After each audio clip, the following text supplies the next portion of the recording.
8 years of career in data and analytics, 5 different companies, one attempt to become an entrepreneur, and somehow I ended up right back where I started as a junior data scientist at King. And coming back wasn't just about finding a job again. It was about looking back at every decision that I made, the roles I took, the ones I left, the risks I thought would pay off, and wondering if I played it all wrong. Because when I see people who stayed, the ones who were at King when I first started, I see their promotions, their influence, their steady career progression. It's really hard not to compare myself to them. Did I make the wrong moves? Should I have stayed? Or should I have done something differently? And of course, the problem is that I have this unreasonable expectation that I should have made the perfect choices and that I should have had a faster career progression, a smoother path, and that by now I should be in some kind of a high level leadership role. And it doesn't help that the success stories that we hear, the ones people share, the ones they're proud of, are mostly always the highlight reels. The people who got promoted every year, the ones who landed leadership roles by the time they're 30, the ones who figured it all out. And of course, I can't help but compare myself to that. And wouldn't anyone? And it's probably unhealthy, but at the same time, comparison is part of how we navigate life as people in the society. We look at what others are doing to adjust our own choices and to figure out where we stand. And yet, despite knowing that careers aren't a straight line, I still can't shake this feeling that I failed, that I ruined my career, that I made the wrong choices that permanently affected how I will be seen in the future and what kind of roles I will be able to have from now on. And that if I had just made all the right choices, I would be doing in some way better right now. And is that true? Probably not. But the reality is that so much of career is luck, timing, being in the right place, having the right people noticing you. The reality of career progression is, of course, so much of it is luck, timing, being in the right place, having the right people noticing you. But when everything you hear is just do this and you'll get promoted, or network like that and you'll land your dream job, or structure your work this way and you'll be recognized, it's really hard to believe that so much of this is actually completely out of our control. In this piece, I want to reflect. I want to reflect on the choices I made, on the ways I might have held myself back, and I want to share with you 4 career mistakes that I think I made that might have shortened or made my career progression not as perfect as my very demanding self would like it to be. At the same time, I want to acknowledge something that's probably even harder to accept, that even if I had done everything completely right, whatever right is, I might still be exactly where I am now, or even in some kind of a worse situation. So let's talk about the career. To set the stage, I'll just talk about my career journey so far. And depending on who I compare myself to on paper, my career progression can look just okay, or fine, or actually really good. Started as a junior data scientist at King. I moved up to a regular data scientist role after 1.5 years. And after 1.5 more years, I went to Tink as a senior data scientist. Then I spent 2 years at Spotify. And at that point, I was frustrated with the area I was working in and thought very critically about the field of data and analytics overall. So I left and decided to start my own thing. The year of struggling, burning out, and realizing entrepreneurship wasn't as straightforward as I thought. After which I decided to take a lead analyst role at a startup where I had no buy-in from leadership, no real influence, no team to actually lead. And I decided to leave after 3 months. And now I'm back at King. Same company as I started in the beginning, but a different role and a different seniority level. Now I'm a principal product analyst.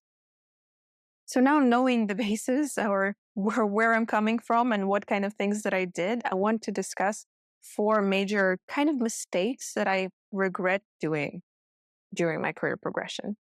And mistake number one is that I left King instead of pushing for a promotion. I want to talk about the decisions that, looking back, I think might have set me back, or at least made things really a bit harder for me. Not necessarily mistakes, but choices that had trade offs and I didn't fully consider them. And the first one is leaving King in the first place. This one is really tough because the negative impact of this decision is really easy to measure. I can compare myself to colleagues who were in the similar roles when I left and see how much they've progressed.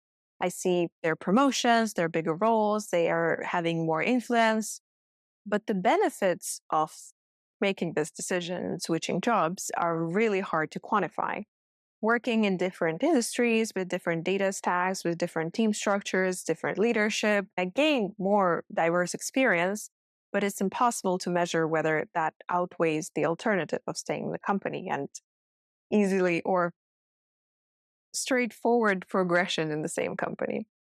And at the time, I was heavily influenced by the idea that job hopping is the fastest way to get ahead. We've all seen those videos and this advice on YouTube, Instagram, LinkedIn, all the career advice. People really talk about that this is the easiest way to increase your salary, you get bigger salary jumps, get higher titles. And for a while, that seemed to have worked. But now, I'm not sure if that was such a good thing in the long term. Yes, it's true that companies don't necessarily always reward loyalty, and they can let you go at any moment.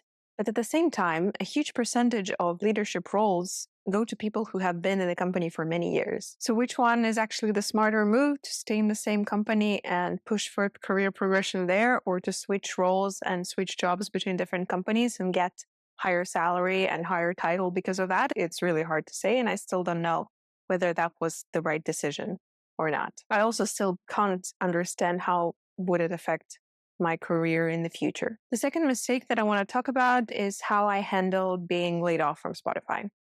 When I was laid off from Spotify, I actually took it very well. I think a bit too well. I had a different plan for myself. I wanted to try something new, to build something on my own. And at the time, it felt like the right move.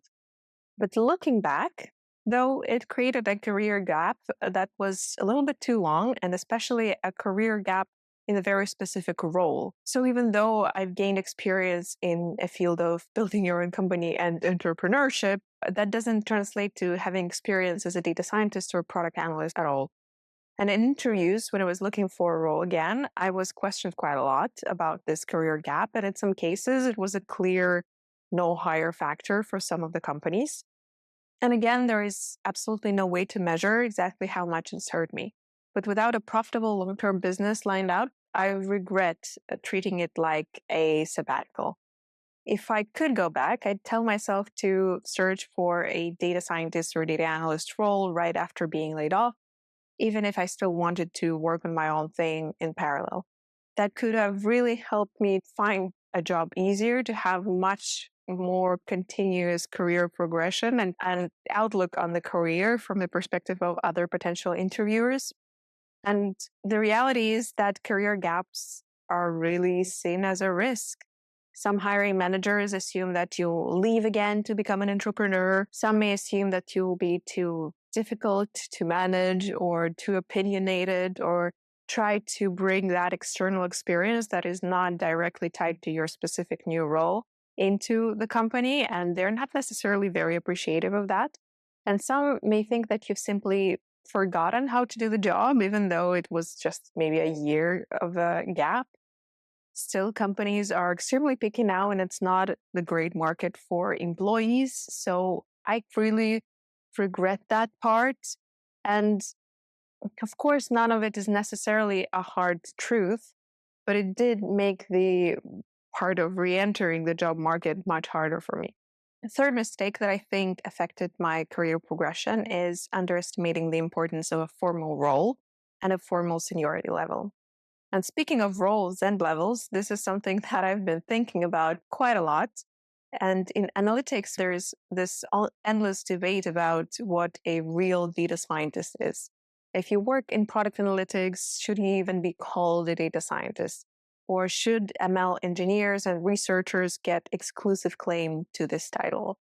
And the reality is that, unfortunately, titles really matter. It's not just your skills or your abilities or how well you do your job, but you are going to be judged and treated based off of your title. You can have exact same skills, analytics, statistics, coding, computer science, and if your job title is product analyst instead of a data scientist, you'll be looked down upon. You'll probably be paid less, you can be taken less seriously, and you will have fewer career options. Companies are much more willing to hire data scientists into product analytics roles rather than product analysts in any other roles. And if they would have to choose between the two, I wouldn't be surprised if they would go with someone who was called a data scientist before.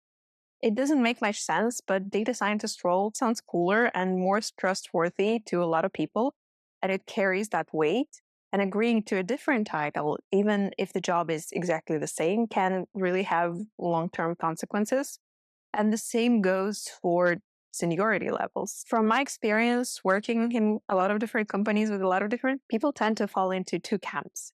First one is where people think that titles are just fluff, where your skills and contributions should really define you and not how you're called. And then there are people in this camp who have like very senior roles and build infrastructure on their own, and they're still fine with being called a software developer or a data engineer, even though they're like ahead of data and analytics in the company, realistically. And then there is the second camp where people really like titles. The titles there with those people really dictate how they treat you, where people will realistically, they will interrupt you less. They will explain to you basic things much less, and they will take you more seriously if your title says senior or principal or whatever.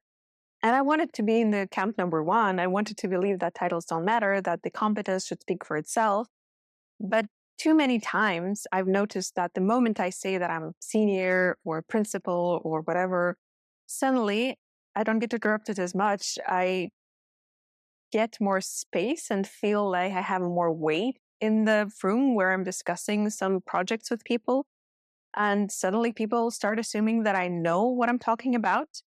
And the truth is, if you don't fit the default kind of image of authority, whether that's because of age, gender, ethnicity, or your background, titles aren't just a label. They're really a proof of competence that you shouldn't have to prove.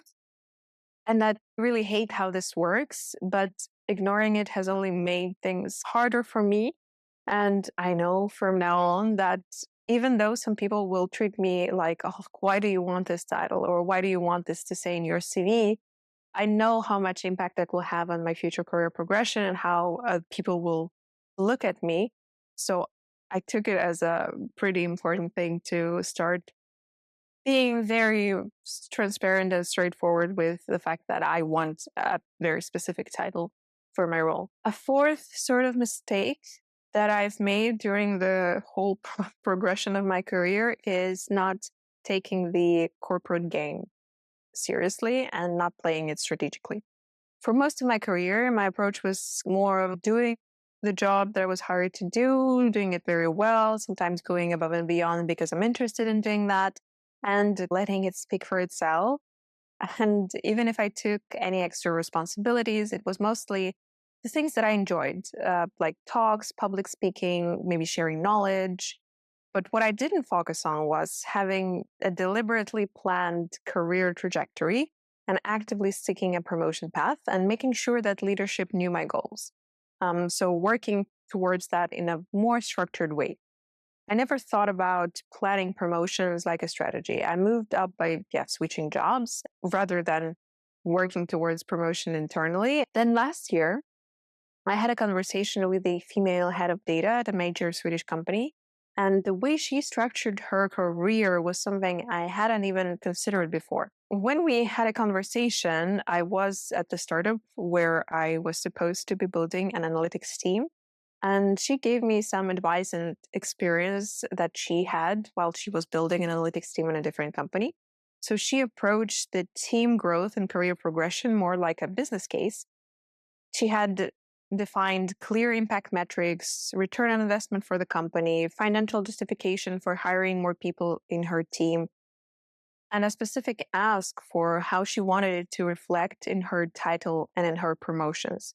So she did build like a 2-year plan where quarter by quarter she was saying which projects the team would work on, how many full-time employees she would need, what would their skills be, what would be the impact of this project on the business overall. If she could, she brought up information about like how many more users the company would get or how much more money could they earn. And then for every quarter and every half a year and every year, she said what she wanted her title to be, how much did she want to earn, where did she see herself. And that kind of gave me a very different perspective on how to handle career progression. And it did make me realize that I was very unstructured and too much going with the flow. I still don't know if this approach really guarantees promotion. I know that it doesn't guarantee anything because at the end of the day, promotions are not just about impact. They're also about like office politics, who leadership likes, who they see as the right fit for this new role or for the next level. And I do have some animosity towards this kind of approach because it feels I'm treating myself like a product, which I want to market, promote, and sell for more money. And I don't think my internal values align with that very well. But this process and talking to her made me realize how much I might have lost out while not doing the structured business oriented approach towards my career growth and promotions. I think the worst part about this whole process is that we really never know realistically what our weaknesses are when it comes to how we're treated and how much or how far can we progress in our career. I've never been asked the classic, what's your biggest weakness question in an interview, but I did think about it a lot last year when I was preparing for tons of interviews. And I think now my answer would be something like, my biggest weakness is a quality of mine that I cannot control. Because if we're talking about weakness being communication style or lack of skills or lack of knowledge or experience in some area, that is something that I have complete control over. I can learn things, I can talk to people differently, I can structure my work in a different way. But who I am, where I come from, how I look, how old I am, my gender, all these things really shape how I'm seen in ways I will never be able to measure. And those are the things that are my biggest weakness because they affect how people perceive me, whether they give me promotions, whether they like the work that I'm doing more than anything else that I can realistically do. And that's very frustrating because even if I had done everything by the book, if I've planned every promotion, if I networked strategically, if I pushed for the right projects and right roles for myself, it still doesn't guarantee anything. And when we compare ourselves, when I compare myself to other people, to colleagues, to people I know in my network and look at their career progressions and see that they're currently senior principal product analyst or senior principal data scientist, or they started their own startup, I only know of my weaknesses in terms of how people perceive me and what kind of unfair advantage or disadvantage did I have in my life. I will never know or be able to quantify how different factors, apart from them doing the right thing and being strategic with their promotions, I will never be able to measure how those additional factors impacted their career progression. And yet I will still judge myself against them and think that I have failed, even though I don't even know if I could have won in any way. I think it's very appealing to believe that if we just follow the right steps, make the right choices, and play the career game strategically, we'll get the results we want. But the truth is that career progression doesn't always work like this. And the biggest factor in career progression isn't necessarily skills or hard work. It's mostly luck and the predisposition of your background and the approach that you take in getting into career progression. Unfortunately, being there at the right place in the right time or having the right manager who likes you, or the leadership team that sees you in a certain positive way is what impacts the career progression the most. And to finish this conversation, I don't want to sound discouraging or negative or pessimistic, because even though luck plays a huge role than we'd like to, and bigger role than we'd like to admit, we still do have some agency. We still can make decisions, still create opportunities, and build something for ourselves. And definitely a huge part of my career progression is that some of the decisions that I made, even though they might have not been very strategic, did bring me to the point where at least I have some role, and it's a good one in a great company, and I didn't waste the background that I had, the education that I had, and the startup part that I had when first starting to work in data analytics. I want to think that for every time I felt stuck or overlooked or like I made the wrong choice, that there were also moments when things worked out because of what I did. When I learned something I wouldn't have learned otherwise, or when I took an unexpected path that ended up somewhere interesting and gave me a lot of new experience and a different perspective on the world and business and careers. Even though for me, I don't think it's possible to ever stop comparing myself to others and to feel like I should have done better or differently to get to the same point. I think that what I'm trying to achieve or where I'm trying to get is a feeling that I did not waste my opportunities. I didn't waste my career, that no matter what happens or what choices I make, I still have a ton of other different potential choices that I could make in the future that will lead me to the type of life that I want to have. Though it's extremely hard right now and it's very challenging, especially with the current job market, to get to the point where you're completely satisfied with your career progression. So if you are feeling like your career isn't where it should be, or what you're falling behind, or that no matter what you do, it's not working out as expected, I think we're all in the same place. I'm pretty sure the people that I reflect on, that I think that had with perfect career progression, also feel to some extent that they haven't done something that they wanted to, they missed this opportunity, and that they should have been somewhere even more fantastic or higher role, whatever. I'd love to hear your thoughts in the comments. Have you ever looked back at your career decisions and wondered if you did the right thing? Do you relate to those four sort of mistakes that I talked about? Feel like you had the very similar experience or regret doing kind of similar things? Or you actually didn't do those mistakes and you feel like your career is better off because of that? Do you feel like luck has played a bigger role in your career progression than people like to admit? Please let me know. I'd love to learn more about other people and how they're feeling, because without that, it's really easy to build this perfect picture of how things should be, which is completely unrealistic, and then make yourself feel horrible because you're not fitting that perfect picture. And that is definitely not something that's productive or helpful in any way. So we want to avoid that. And I think the way to avoid that is to have the common experience and share your struggles with other people and learn from them that you're not alone in how you're perceiving your career and your progression and in general your life. Let me know in the comments if you relate to that. Thank you for listening and have a nice day.